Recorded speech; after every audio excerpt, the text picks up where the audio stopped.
Well, it's great to be here. I haven't given this kind of presentation about the sit-ins, and I'm just beginning to think about what it took to go downtown in Greensboro, North Carolina. The years were 1960 through 1963. So in 1960, I was a high school senior, about 17, 18. How many of you are 17, 18 now? Let's see. Okay, so I'm talking about I was like you. And up to that time, black and white people were not together at all in America. If I went downtown, I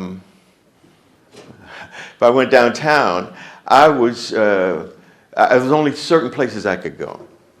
For instance, we couldn't eat downtown. If you were black, you could not eat downtown. You could go to some of the stores, but not all of the stores.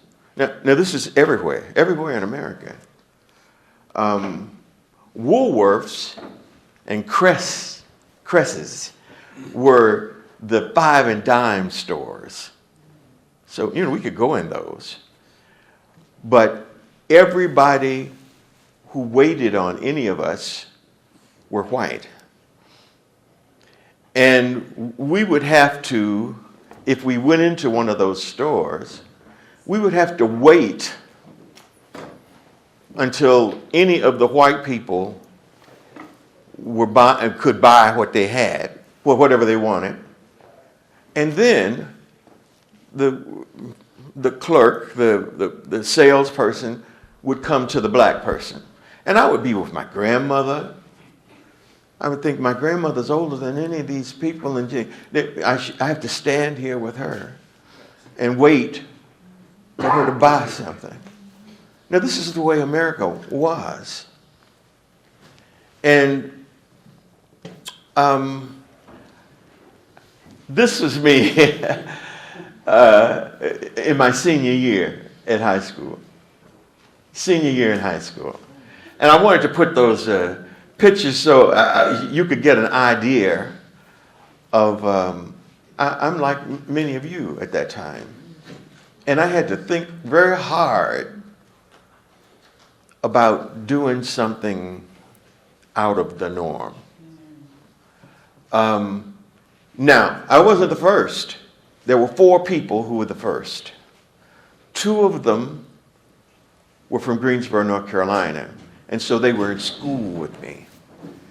David Richmond and Ezell Blair. And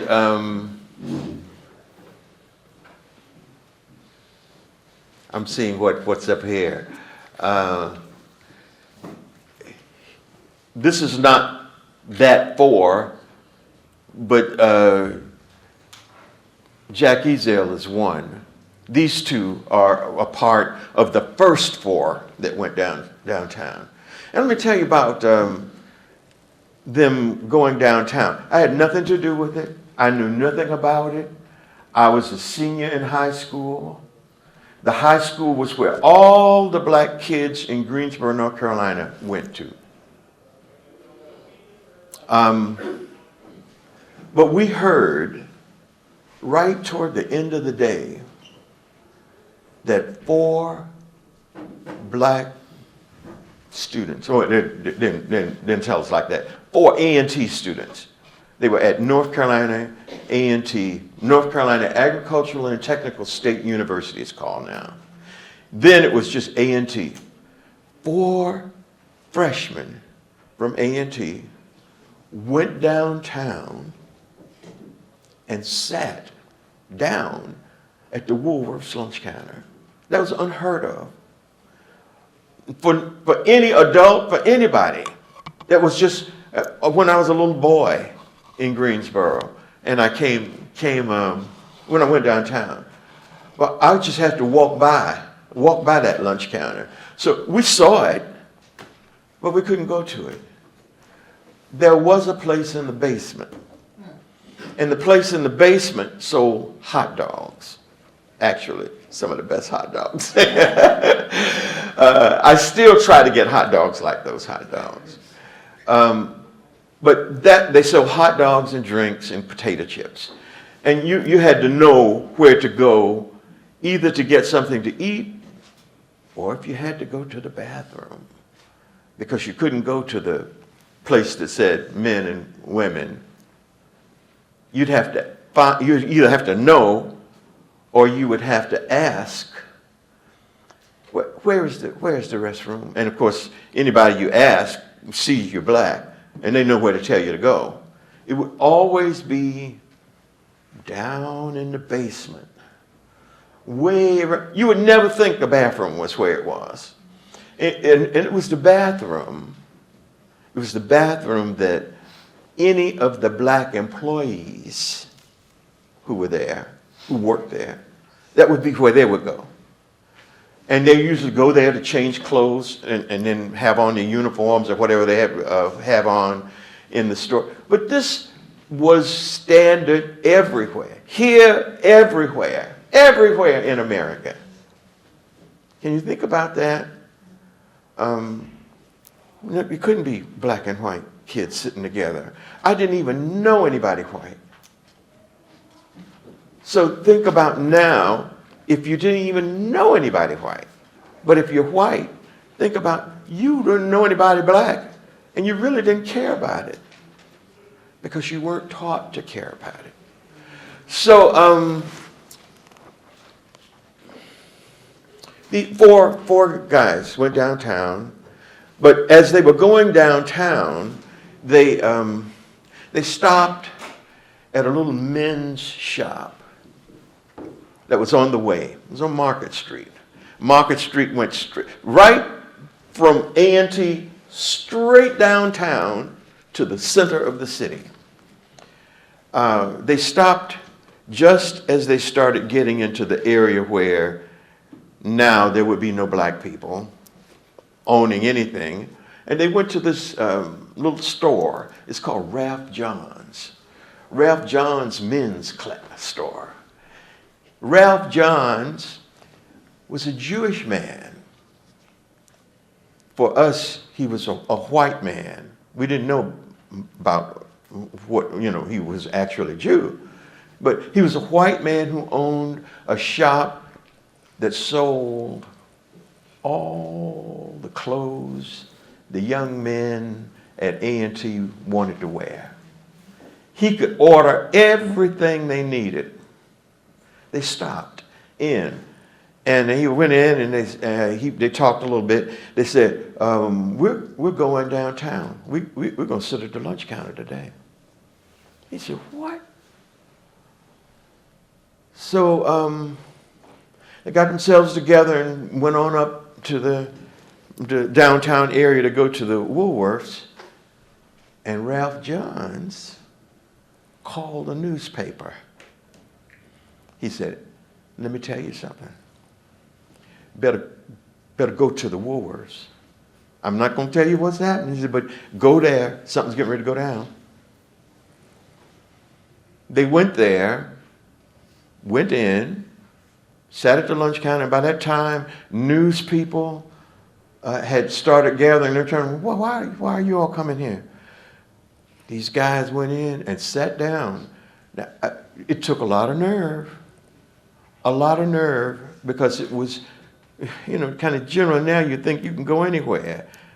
Practically, whether you're black or white, you could just go into places. Here, they went in and sat at a lunch counter that was off limits. Off limits completely. And, of course, everybody was upset. Well, why are they doing this? We heard at high school, I was in high school, it was, I don't think it was announced, but we heard that these students had gone downtown. And we knew two of them because they're from Greensboro. In fact, David's sister was in my class. Ezel's sister was a year ahead of him, but she was at Bennett College for Women. So we didn't know what made, but they when you hear about why they went, they had been thinking about it, they had been talking about it. Let's do it. Now this is in America, and it's not happening anywhere. It was just these four who actually did it. They went downtown, sat at the lunch counter, and that became, let's see, I have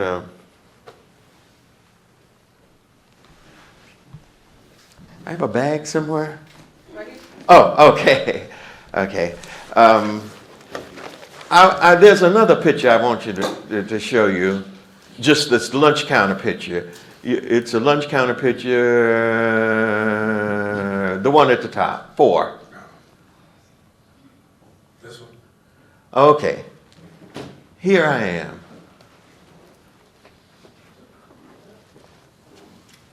Here I am. Others here, I don't know who this is, but I think it's Nan Fisher. But the person here who you hardly would hear about now, his name is William Thomas. We were in class together. We now were at A&T, and the lunch counters did not open. If you read, you see they say that the lunch counters opened in 1960. They say, that's a phone. Let me turn it off.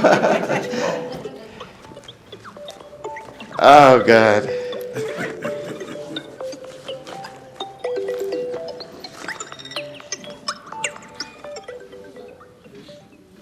I'm sorry.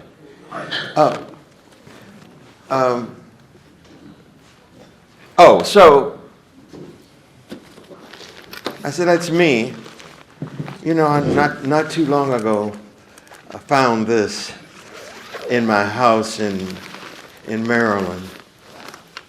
It's that coat. It's that same coat. Look at that. Almost. Uh-oh. Oh, Lord.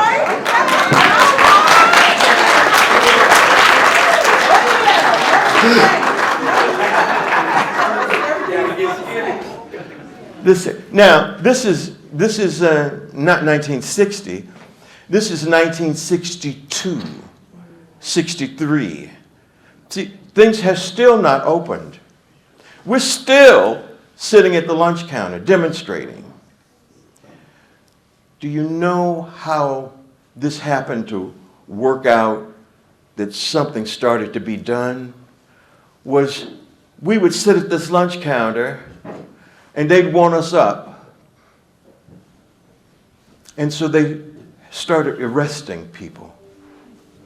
We went to the front door of the theaters.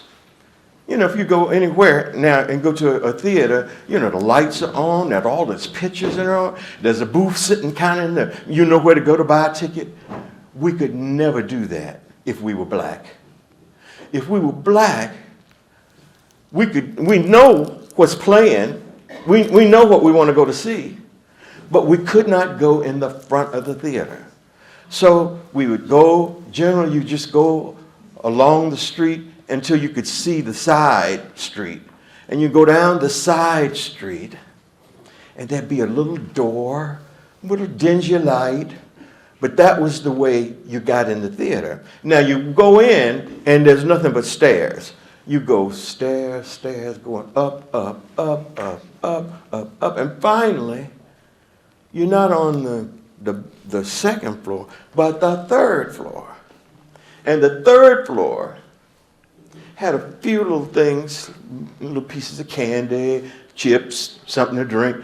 But you were on the third balcony of the theater, of the movie house. Now, on the third floor, you come down, it's dingy, dark, you'd come down, and we would like to try to go down to the front of the balcony, because when we get to the front of the balcony, we could look over, and right here on the top would be the white people. And they're very close to us. But we'd look every once in a while, and if they look up, we could put back. And then we had to look through a large chandelier. We were so far looking past it to the theater, to the movie screen. What I'm telling you is how it was. How it was if you were black here, there would only be places you could go that were in your black community. You could not go to any places that were the regular places. I couldn't even go to a McDonald's. Can you imagine? You can't go to a place like McDonald's. I had to be in my 20s to eat a hamburger at McDonald's and know what it felt like, or what it tastes like. So those are the kind of things that just to sit in. The first 4 who sat in started this. This was in Greensboro, North Carolina. Martin Luther King came to Greensboro. But it was James Farmer. Look up the name James Farmer. He was the president of the Congress of Racial Equality, CORE, called CORE. It was a non-violent group, and it kind of, out of that grew SNCC and other groups that also were non-violent. It was very important to be non-violent. When you saw us sitting at the counter, we didn't say anything to anybody. We would just sit, no matter what people said, no matter what names they called us, nothing. We just sit. And they would continue to say to us, you need to get off, you need to leave. Get out. Now let me tell you some other people who were at A&T, North Carolina A&T. Here in Chicago, for sure, you know Jesse Jackson. In 1963, Jesse Jackson was the president of the student body. He, however, was not the person who started these sit-ins. He was not the person who coordinated a lot of the negotiations that were with the mayor. So we would go downtown. We'd stand in line at the theater, right at the booth. So the thing was, you go there and you say, and there was a lady there, a white lady looking at you, and she didn't want to talk to you. We said, we'd like a ticket.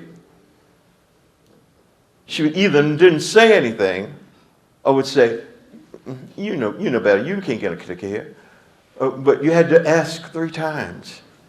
If you asked 3 times, then the police came.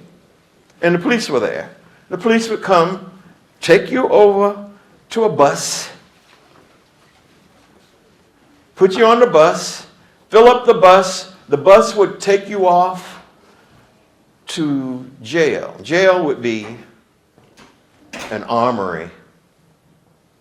Jail could be the last big jails that we were a part of were the polio hospital. The polio hospital, I don't even know if you have heard polio. Polio was a crippling disease. And they had a hospital in Greensboro, but they had found the cure, and that hospital was no longer used. And so there were so many of us that they put us in the hospital, and that was jail. The other place they put us was in the armory. They have to find a big place, and if they put us in the armory, that meant we slept on the floor. They'd give us a blanket, and we would have to sleep on the floor. Of course, we couldn't sleep. Everybody's talking to each other, and people, and we'd stay until the few people who were coordinating with the mayor and others, we would stay until they reached some agreement that would say, we'll come out. This went on, I'm talking about 1960, 1961, 62, 63. It wasn't until 1963 that in America, but particularly in Greensboro, everything had begun to open. Not just these lunch counters, the cafeterias, the restaurants. Up until that time, black people also would travel and have to know how they would travel. If they needed to stop, I don't know how many times my parents stopped with me on the side of the road for me to run into the cornfield to go to the bathroom and then come back. I mean, it was just nowhere to do anything. This is how bad it was, but we need to think about today. We're having some times trying to get us together. It's wonderful that the people who are white who are here and are sitting in here with you. This doesn't happen everywhere yet. So this is 60 years in my life, 60 years of experiencing this, learning one way, and having to adapt to a way that was a bit freer. When I was in toward the end of the being in A&T, I was in the choir, and we did this album. Everybody Wants Freedom. I was a junior, senior in high school. I mean, in college. And a few of us in the choir did this album. I thought it was just until maybe about three or 4 years ago. I thought it was something we did, but it wasn't available, and nobody would ever know about it.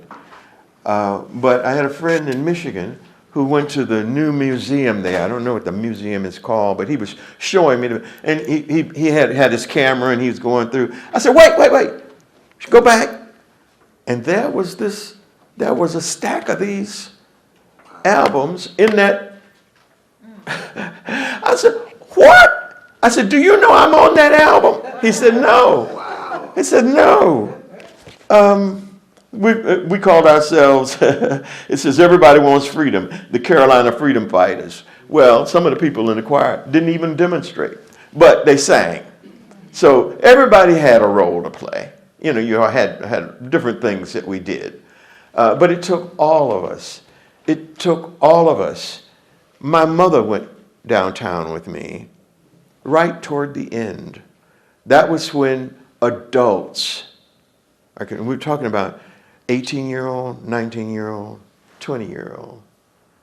It took 2 years or more for adults, our families, to be involved, the people in Greensboro to be involved. And the game played. They tried to get the president of the NAACP to get us to stop coming downtown, to get us to stop picketing and stop demonstrating. And they went to the NAACP because the mayor of the city also had some say with the president of the NAACP. They could give them money. They could decide if the community could do things. And so it tied the president's hands, and he could do nothing with the youth who were demonstrating. And he didn't want to, but he didn't tell them he didn't want to. He and others in our city were afraid that whatever the city allowed generally black people to do would be hurt if they stopped the kids from demonstrating, stopped us from demonstrating. Now, everybody is happy at the end that you can go anywhere. In Greensboro, when I left Greensboro, you could go in practically anywhere. We never knew that was coming. It took a lot of time. It was difficult along the way. We kept demonstrating every day. We'd leave with toothpaste, a brush or comb, or something in our pockets, because we knew if we went downtown, we were going to be arrested. And if we were going to be arrested, we wouldn't be able to get to anything, even our parents, those of us who lived in Greensboro, for a while. They couldn't get to us, we couldn't get to them. We would remain in what they call jail until something was worked out. And what was worked out would always be little things, but not enough. And when we were in the hospital that was called the polio hospital, we took the beds, which would, like if you're in a hospital and you see those beds, they can move all around. They have wheels, and they're about this thick, but they have a little pad on them that you sleep on. Well, that was our beds. And what we did was we took them and we pushed them together and made a big thing, and we slept head to foot. If we slept head to foot. This is what went on for months. And those months were months out of years. And then, of course, there were times during the summer that the students weren't there. So living in Greensboro, we had to carry it on through the summer months. Being harassed. We weren't violent, but the white people could be. They spit on us. They threw things at us. They called us names. You can just try to imagine the names. And this went on and on. So you thought there would be no end to it, and there was an end to it. There is a challenge for us now, and that is to work very much together to try to make things more open than they are. I don't know if we wanted to have questions or. I had a few questions. Yeah. One question you just briefly. One question you briefly touched on was, how did you mentally and emotionally prepare yourself for the potential violence or hostility? That was hard. It took a few people making the commitment to do it, and so it made some of us feel like, I'm going to have to. I should go on and do it, because I had a lot of friends who did not participate. There were a lot of students who did not participate.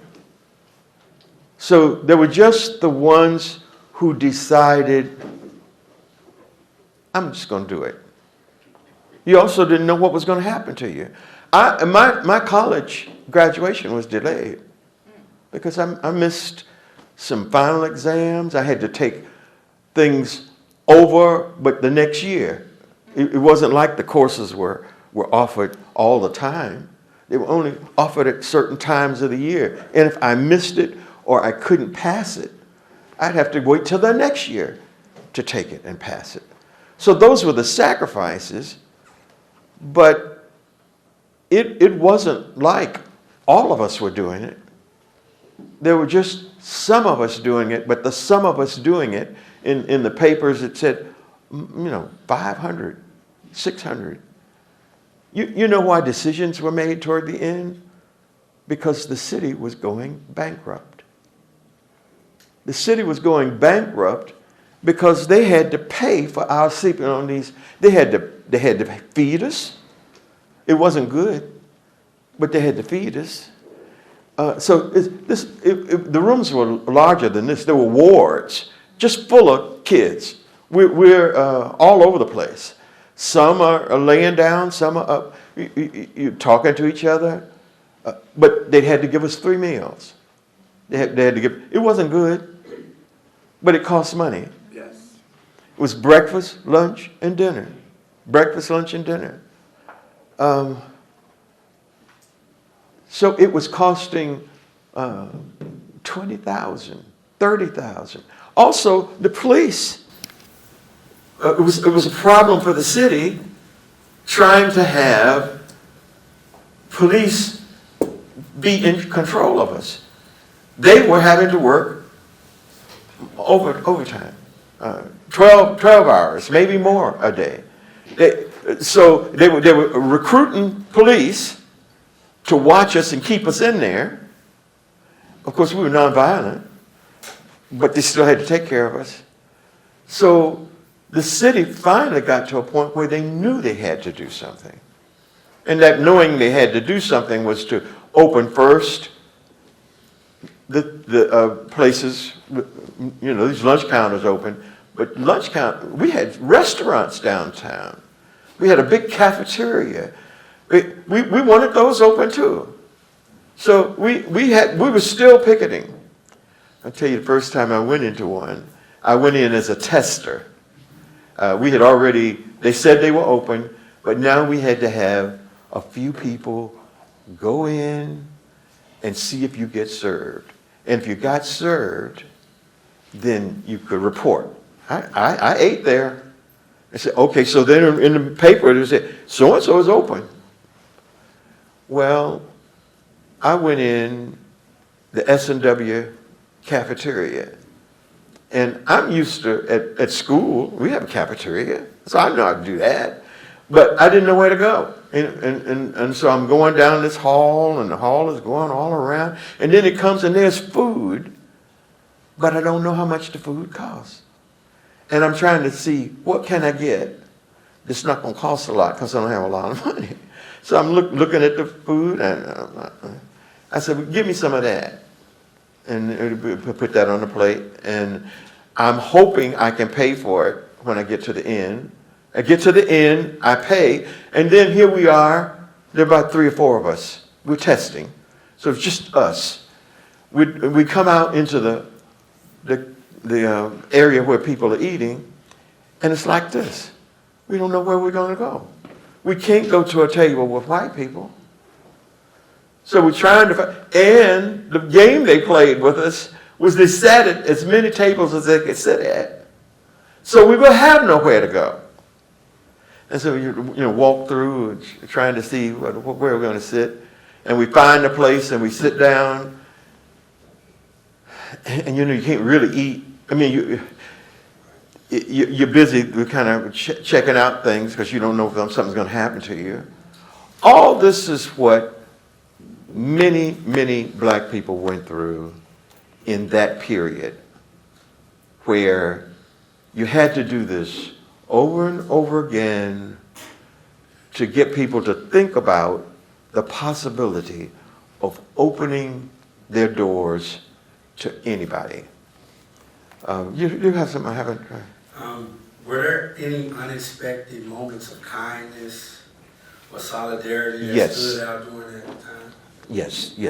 In the group of us who were picketing or just standing, waiting to get in place, we also had a white person here, and a white person here, and a white person here. And they came from what then was Women's College in Greensboro. That irritated the white people.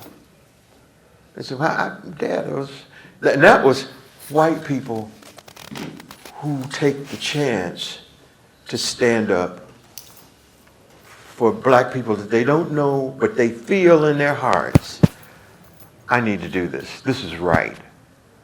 Because we didn't know them. They just came. They came from women's college. It would be white women. Well, what do you think people said when it was white women? Oh, we can't let no black guys get near them. It was awful. You know, they made all kinds of stuff out of it. But they came, and there were a few white adults who stepped up. Richard Rothstein, who wrote a book about redlining, it was about Chicago, where black people stay here and white people stay here and they don't mix, and they're trapped here and they don't mix. Richard Rothstein told me some years ago, we were together with a group up in the North Shore, and he said he was in Boston, but he heard about Greensboro.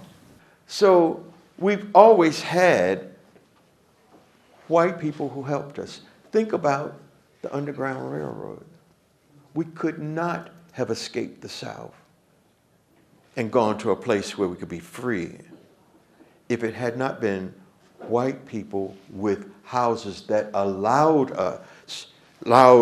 the slaves to stow away overnight and get up and go further to get to freedom. Freedom was to get to Canada.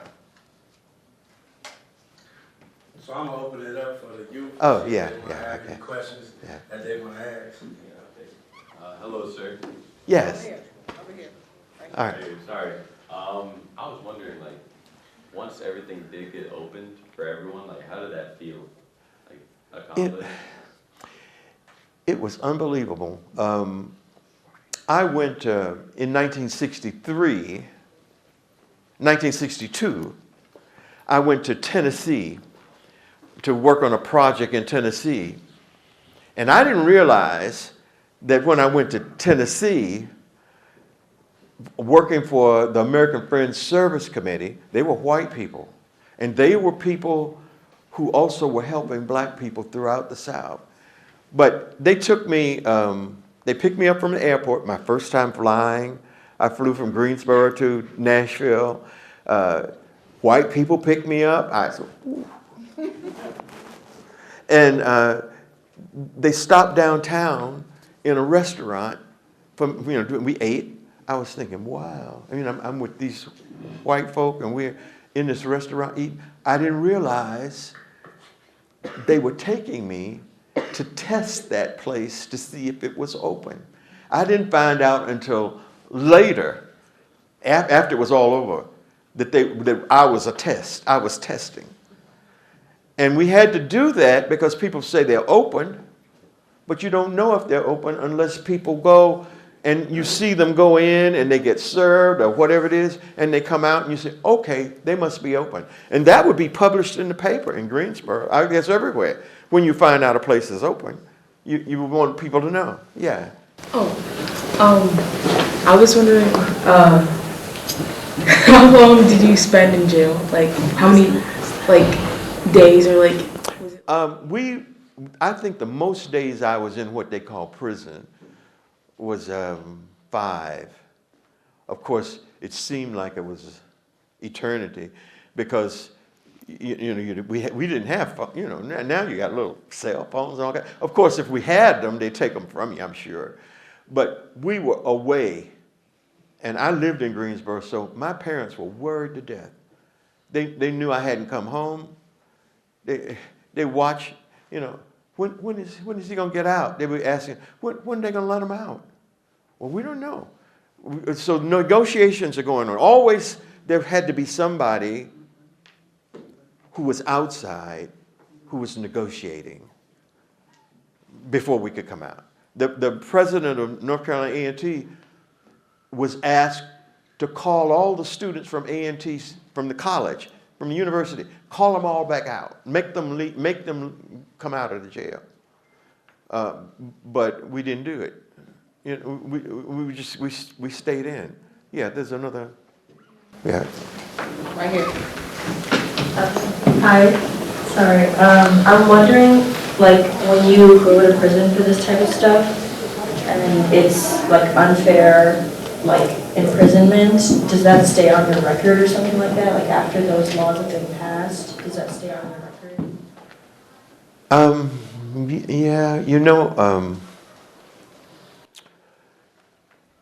we pretty much, I think, everybody was fine after all of this because everybody was so happy that things had opened.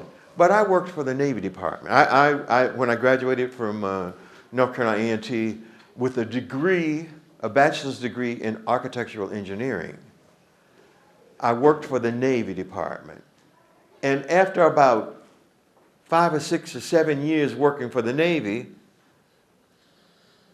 they called me in to say they were trying to give me a top secret clearance.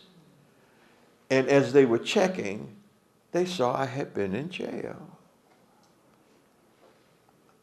I said, oh, yeah, well, that was the demonstrations in the 60s. And so they had to go back and check and do stuff. And finally, they came back to me and said, yeah, I think they had it removed from my record. But I don't know how many people have that removed from their record. This year is the 65th year anniversary of the sit-ins in Greensboro, North Carolina. And I was invited to come there, and I'm going for 2 events. And it's really, I think, the first time we're beginning to kind of celebrate that what we thought was little, and I think this is important probably for all of us, little things. If you do something little, nobody thought very much of us when we were demonstrating. But when we broke that law and we kept doing it and we kept negotiating and look what it did in America.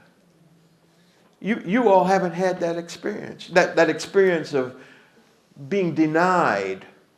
You can't come in this door because you're black. And if there are those places, maybe we need to start thinking about, let's say something about it. A question over here.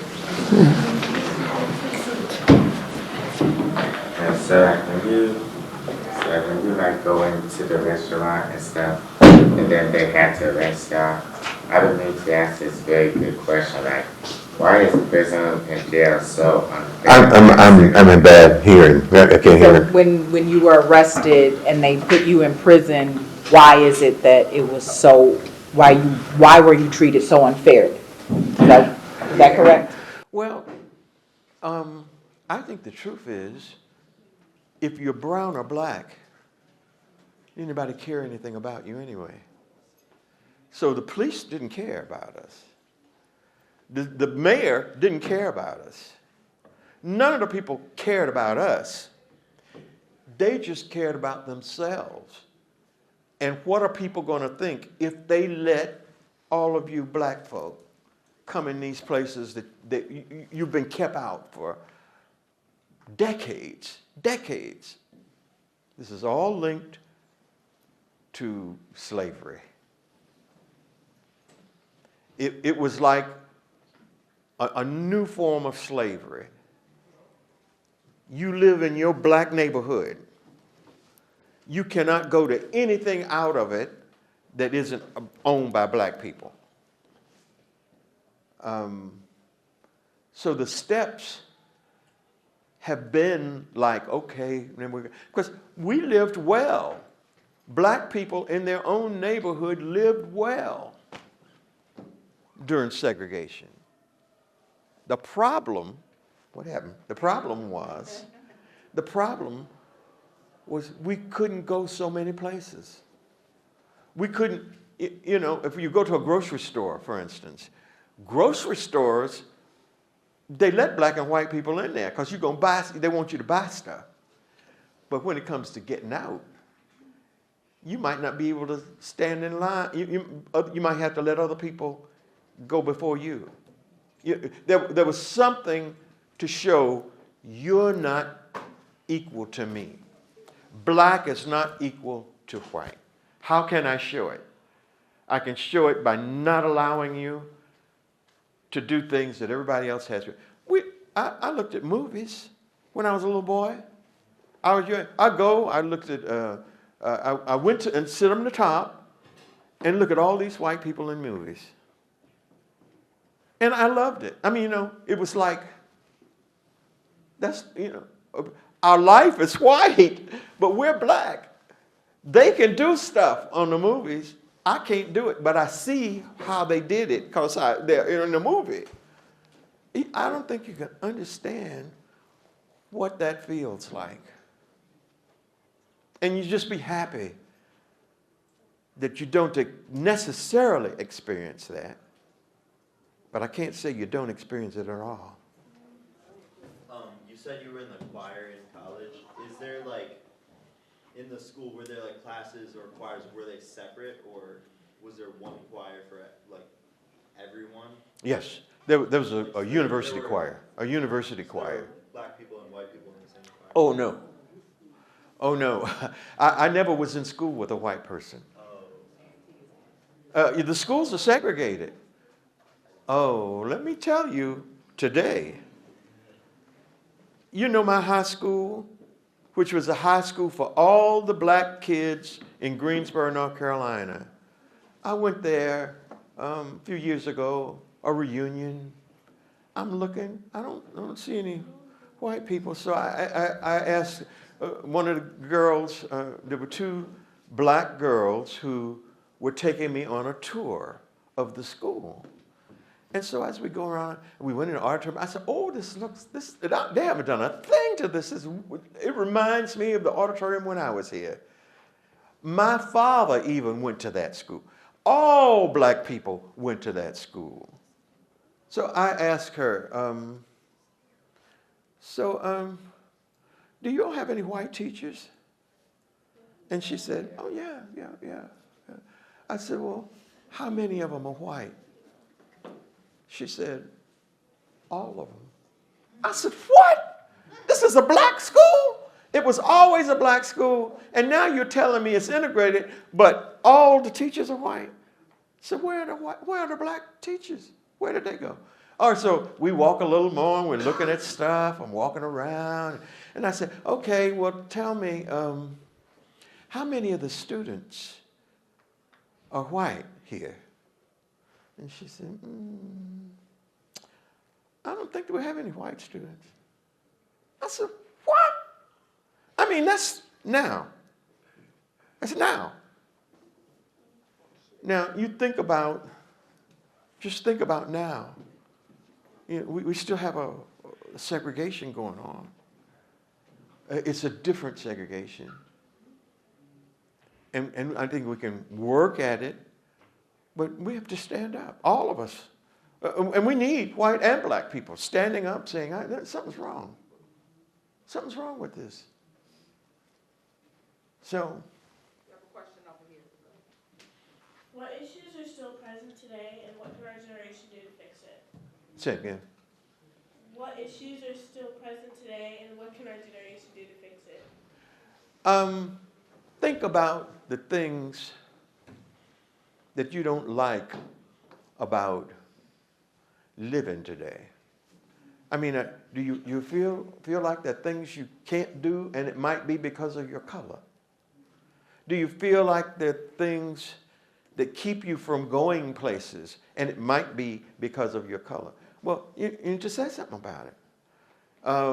And those of us who were, this is the monument that's on the campus now, and this monument has the four. This picture is of the four, and each of them have signed this. And you see one said, to Cookie and Van, all the best. Cookie was my wife. I was proud to go to the dedication of this. These are David Richmond, he was from Greensboro. Ezel Blair, who is now called Jabril Kazan. He's living, he's not in good shape. David Richmond is dead. He died many years back. Joe McNeil is alive. I'm not sure about Franklin McCain, but I'll know on February the 1st when we're in Greensboro. I mean, I'll know who is still alive. Jabril Ezel is not in good health, so he may not be there. But he's my homeboy, you know. There's another. There's another picture. Look here. 1, 2, 3, 4. 4 up. 4, 5 up. That's my name. My name, Evander. Evander. The law would have to pass. That's a law in America, would have to pass that says housing should be available to black and white people. And so the lady who was the manager of this big complex of housing called me in late January of '68 and said, Mr. Gilmer, we have a place for you. I said, okay, fine, thank you. She said, well, you check in, come to my office, and blah, blah. So I'm thinking this is normal. I went to her office, and she said, now, Mr. Gilmer, I wanted to let you know you're going to be the first black person we have in this complex. It was a huge complex of housing. You're going to be the first black person. But you let us know if you have any problems. Well, I moved in. I got married. My wife and I were there. We were there for another year and a half before we ever saw another black person. And then we had a child. And we were in a one-bedroom apartment, and they said, you need to, we can't live in a one-bedroom with a child. You have to get it. So we decided to buy a house. I then had to do, all through my life, we've had to jump another hurdle. My kids came along at the time that Kamala Harris came along. And she mentioned, when she was running for president, how she was bused. Well, what happened in America was we passed one more law and it was enforced by the NAACP, that schools have to be integrated. And so the only way they could do that was to bus black kids from their black neighborhoods to a white school and bus white schools to a black school. And that's how they were integrating. Well, what happened was I also had now moved into a house, and I'm in an integrated community just outside of Washington, D.C. And what I find out is that they're busing my kids to an inner city black school. And it was because the neighborhood was supposed to be white. And if the neighborhood was supposed to be white, they were going to integrate the black school with those kids. But most of our kids at that time, in that community, most of us who had kids were black. And the ones who were white who had kids were older.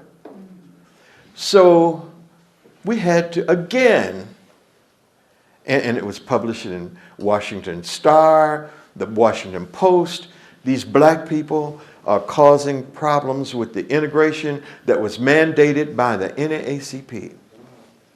Well, my wife had to teach at the white school that was right in my neighborhood. Wonderful school. She had to do substitute teaching there in order for us to say it's a hardship for us to try to stay at home and get our children out to be bused. And we didn't say to the black school. So then our kids were able to go to the school that was right in our neighborhood, but it was all white. It had all been all white. So my kids, that's the next generation. Now, my kids have kids who are just a little older than you all. and they're still going through it. My granddaughter is at San Diego State. And at San Diego State, she's about to graduate, and she's, they still call them, they call them dancers. Now at all the historically black colleges, the majorettes, you might know, the majorettes now have dancers. And they're these little shiny, and they're doing all kinds of stuff. Well, one of my granddaughters is one of those and she's the leader right now of that group at San Diego State. Look up San Diego State University dancers. And she's right out front. If you look at the new one, this year and they're dancing. Do you know that dance group, which is all black, in a major white university, won first place in the country? Sometimes we have to do things, and we have to do it in a consolidated way, not just one person or several of us get together and we say, we're going to do this.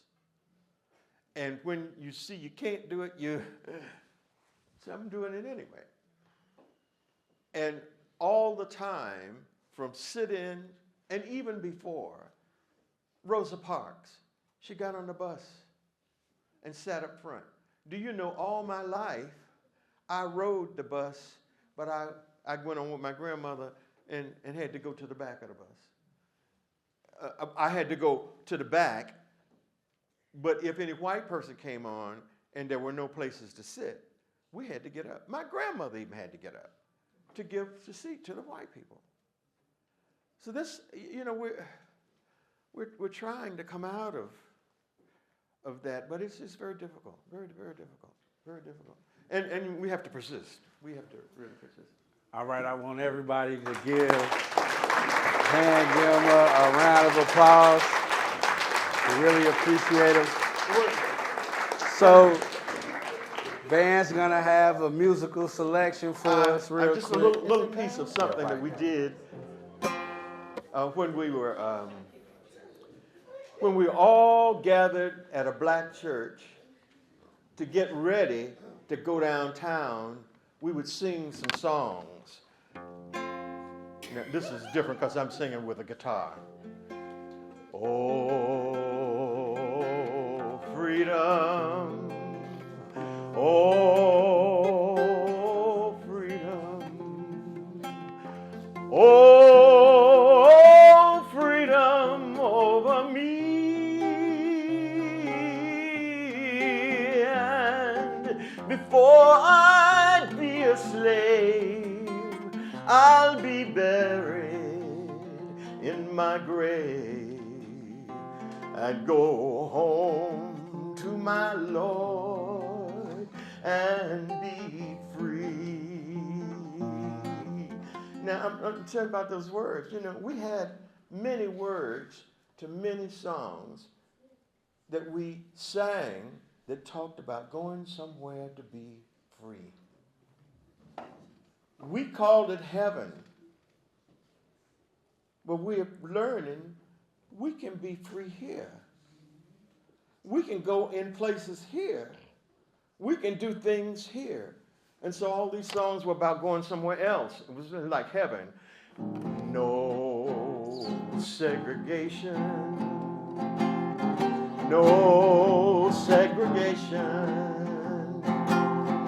No segregation over me.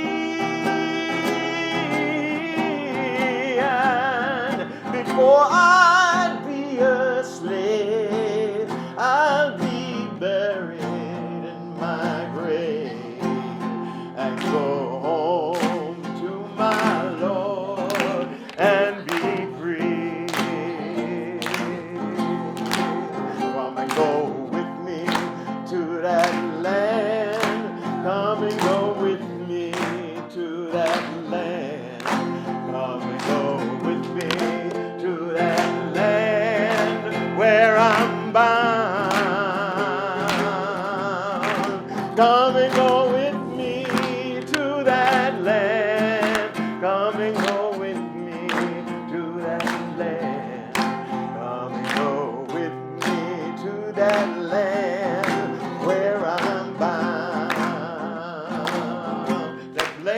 That land is right here. That land is right here.